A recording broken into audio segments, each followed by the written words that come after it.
Olá pessoal, tudo bem? Sejam bem-vindos ao meu canal. Recentemente eu tenho visto muitas notícias, muitas ofertas de um produto que o pessoal está chamando de Ozempic natural.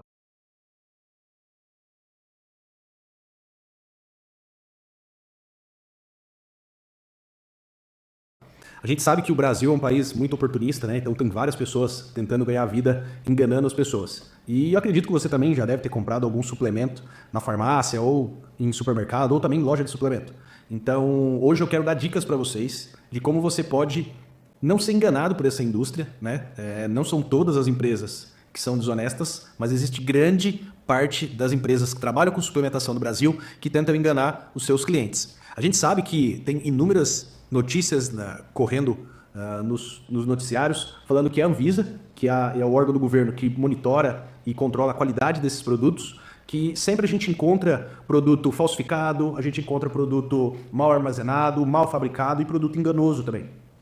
Uma coisa que a gente tem que entender é que o melhor jeito da gente conseguir utilizar a suplementação é através de recomendação. Então você deve sempre focar em recomendação tanto do seu médico como do seu nutricionista. São essas duas pessoas que são mais habilitadas no Brasil para conseguir te indicar, né, um suplemento de qualidade. E mesmo assim ainda, muitos profissionais ainda fazem prescrição, fazem indicação de suplemento e acabam sendo enganados por conta da indústria também, que acaba manipulando esses profissionais.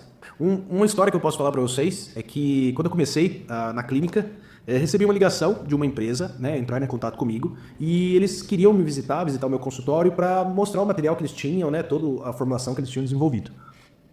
Recebi o produto, recebi o profissional que estava lá comercializando, né, tentando me mostrar o seu produto, né, representante comercial da empresa. E veio todas aquelas material, folhas, né, tudo, ganhei várias amostras grátis, ganhei bolsinha, todo aquele mesmo cenário de sempre. Só que no rodapé da folha estava escrito um artigo científico que embasou essa formulação e essa ideia disso daí. Até aí, ótimo, porque só, o que a gente mais deve prezar é pela qualidade e a parte científica do produto. Então a gente tem que ter um produto puro, um produto feito com qualidade, com higiene certinho, né, corretamente. Porém, a gente deve sempre se embasar na parte científica, dos testes clínicos que foram feitos. Então o que acontece? Quando eu peguei o artigo, olhei embaixo, a letra bem pequenininha, eu catei e falei assim, deixa eu ver do que é esse produto.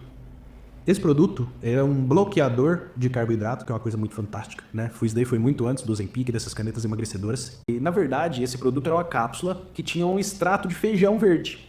Então a gente para pensar, o Brasil é um país que consome feijão, e por que eu devo suplementar com uma cápsula que deve ter, se for comprimido, se for compresso o extrato do feijão, ele tem 10 feijões. Né? Então você acredita que 10 feijões consumidos no dia vai ter um poder? Né? Então assim, é uma enganação pura, né? E a pessoa paga lá R$200, R$300 por um produto desse e ele não consegue ter o efeito e acaba perdendo dinheiro, se frustrando e todo mundo sai perdendo, a não ser quem fabricou e enganou o outro, né? E fica aquela pergunta sempre pra gente, né? Além disso, a gente tem algumas pessoas que já não acreditam mais nessa suplementação e não acreditam mais não acreditam mais no poder que a gente tem de usar esses produtos para benefício próprio, para melhora da saúde, né? Para curar uma doença. Mas existe sim uma qualidade, existe sim uma comprovação científica de que muitos produtos funcionam. Porém, a gente tem que tomar cuidado e saber avaliar, e é isso que eu quero falar com vocês hoje.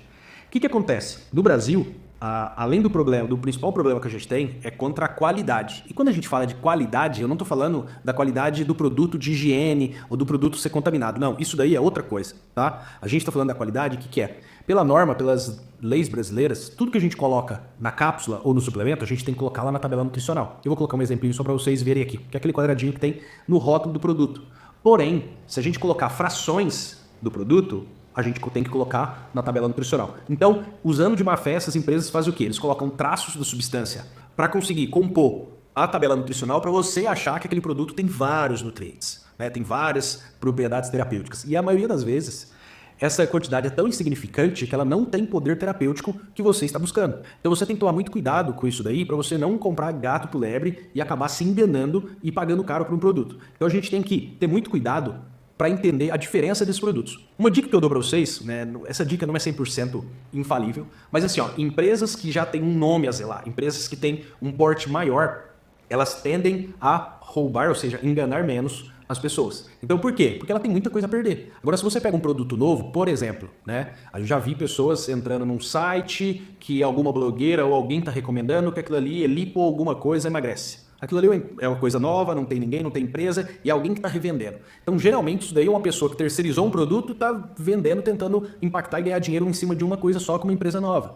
Então, a gente tem que tomar cuidado muito com isso. A minha recomendação é que você compre de empresas que tenham um nome a zelar. Geralmente, essas empresas têm um selo, né, que pode agregar valor a esse produto, né? E cuidado também, o segundo dica que eu dou para vocês é cuidado com compras de internet.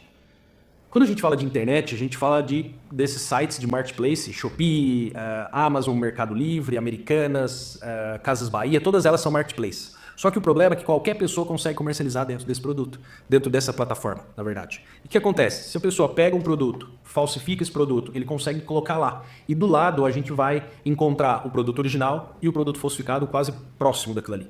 Quais são os problemas disso? Você não sabe o que tem lá dentro, né? Então, eu já tive problema com um paciente que comprou um produto, comprou na verdade duas embalagens, né, duas unidades de um produto e não era nem um pouquinho parecido. Então, assim, a tampa mudava, o formato do rótulo mudava, a cor da cápsula mudava e ela estava consumindo um produto que ela não sabia o que tinha lá dentro. Isso daí que é uma coisa muito, muito perigosa. Uma outra dica que eu dou para vocês é o seguinte: primeiro vai no site oficial, vê quanto que é o preço e baseado nesse preço, procure produtos mais ou menos nessa faixa de preço. Se, por exemplo, o produto custa R$150 e você acha ele por R$39,90, igual, desconfia, porque esse produto possivelmente não é original. Então, fique ligado com isso, tome cuidado com isso e sempre pergunte para o seu nutricionista, para o seu médico, qual que é a marca recomendada, se ele já utiliza alguma marca que pode ser utilizada por você. É o melhor jeito que você pode conseguir minimizar esses erros. Então é o seguinte: cuidado com isso. E uma outra coisa, cuidado com as falsas promessas também. Então a gente tem lá, Ozempic natural. Hoje pela manhã eu estava lendo alguns artigos falando sobre um composto que o pessoal está tentando vender como Ozempic natural. Esse composto já é estudado desde 1990 e ele nada mais é do que uma fibra alimentar que quando você bebe água, ela aumenta de volume da saciedade, igual a gente vê com a chia. Então, assim, não é milagroso. A chia pode ser considerada Ozempic natural? Não. Ela é utilizada como uma fibra, ela é utilizada para auxiliar na saciedade por conta dessa característica dela de acumular e aumentar um pouquinho o seu volume, junto com o psyllium também, mas não é milagroso igual os produtos farmacêuticos que têm um poder terapêutico bem maior, né? Então a gente tem que tomar cuidado muito com isso, tá certo? Então, se você gosta desse tipo de conteúdo, clica no joinha, segue nossa página e olha outros conteúdos que eu tenho falando sobre saúde intestinal, microbiota, microbiologia e tudo o que a gente pode fazer para melhorar a nossa saúde digestiva, nossa saúde intestinal. Grande abraço, até mais!